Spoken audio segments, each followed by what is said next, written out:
So the sneak peek of a bike. Sorry for missing the footages how I fit it all together.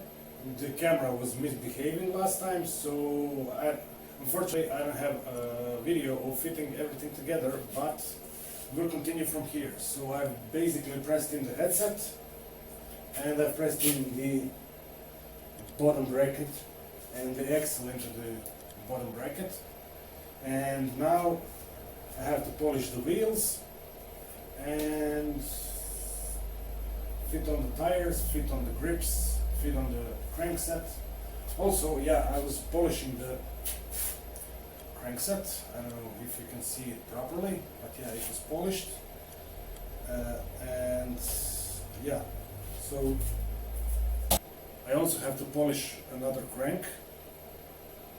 So I will do that now and keep you updated.